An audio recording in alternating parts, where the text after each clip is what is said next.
வணக்கம், நான் doctor Sharon Clement, நுரையீரல் நிபுணர், மெரிடியன் ஹாஸ்பிட்டல். என்னோட ஓபிடியில் நிறைய பேஷண்ட்ஸ்க்கு இருக்கிற காமன் டவுட், எனக்கு இருக்கிற சிம்டம்ஸ் வந்து ஆஸ்மாவாக இருக்கா இல்லை சிஓபிடியா இருக்கா அப்படிங்கிறது. இன்றைக்கி அதை நம்ம கிளாரிஃபை பண்ணிடலாம். ஸோ எனக்கு மூச்சு திணறல் வந்துட்டு போகுது. ஸோ இது வந்து யூஸ்வலாக இப்படி ஒரு சிம்டம் இருந்துச்சுன்னா அது வந்து ஒரு க்ரீன் ஃப்ளாக். அது யூஸ்வலி ஆஸ்மாவாக தான் இருக்கும். ஜென்ரலாகவே வந்து உங்களுக்கு சிம்டம்ஸ், அதாவது அந்த மூச்சு திணறலோ வீசிங்கோ இருக்கிறப்ப அது ஒன்ஸ் க்யூர் ஆயிடுச்சுன்னா ஒரு பீரியட் ஃபுல்லாக நார்மலாக இருப்பீங்க.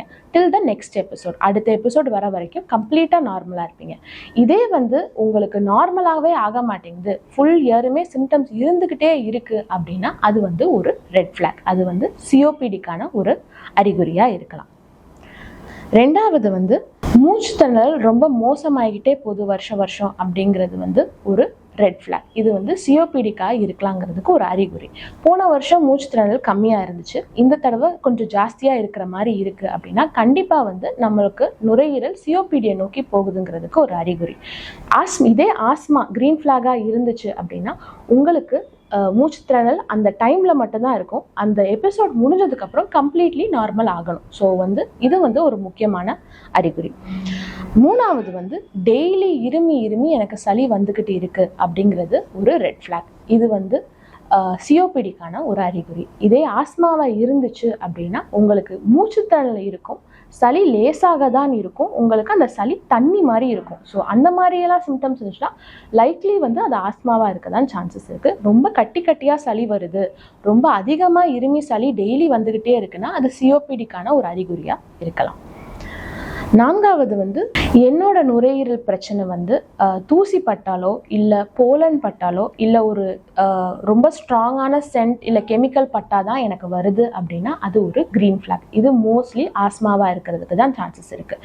இதே சிஓபிடியா இருந்துச்சு அப்படின்னா அது யூஸ்வலி ஸ்மோக்கிங்னாலேயோ புகை பட்டா ஏற்படுறதுனாலையும் வரதா இருந்தால் அது மோஸ்ட் லைக்லி சிஓபிடியா இருக்கும்.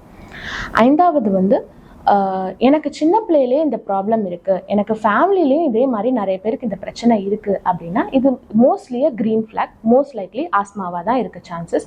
சிஓபிடிங்கிறது வந்து 40 இயர்ஸ்க்கு மேற்பட்டவங்க, அதிக ஸ்மோக்கிங் பண்ணுறவங்க இல்லை விறகடுப்பு நிறைய யூஸ் பண்ணுறவங்களா இருந்தால் யூஸ்வலாக அந்த மாதிரி எக்ஸ்போஷர்ஸ்க்கு மட்டும்தான் இந்த மாதிரி இருமல் சளி ஏற்படலாம். இன்ஹேலர் யூஸ் பண்ணாலுமே எனக்கு சிம்டம்ஸ் குறைய மாட்டேங்குது அப்படிங்கிறது ஒரு ரெட் ஃப்ளாக். அது வந்து சிஓபிடிக்கான ஒரு முக்கியமான அறிகுறி. ஏன்னா இன்ஹேலர்ஸ் யூஸ் பண்ணி நல்ல சிம்டம் ரிலீஃப் இருந்துச்சுன்னா அது க்ரீன் ஃப்ளாக், உங்களுக்கு மோஸ்ட்லி ஆஸ்மாவாக தான் இருக்கும். பட் சிஓபிடியில் வந்து இன்ஹேலர் யூஸ் பண்ணியும் கம்ப்ளீட்லி நார்மலாக உங்களால் வர முடியாது, எப்போவுமே ஒரு லெவல் ஆஃப் மூச்சு திணறல் இருந்துக்கிட்டே தான் இருக்கும். ஸோ இது வந்து டெஃபினட்டாக ஒரு ரெட் ஃப்ளாக் தான். இந்த அறிகுறிகள் இருந்துச்சுன்னா கண்டிப்பாக நீங்கள் ஹாஸ்பிட்டலுக்கு வரணும்.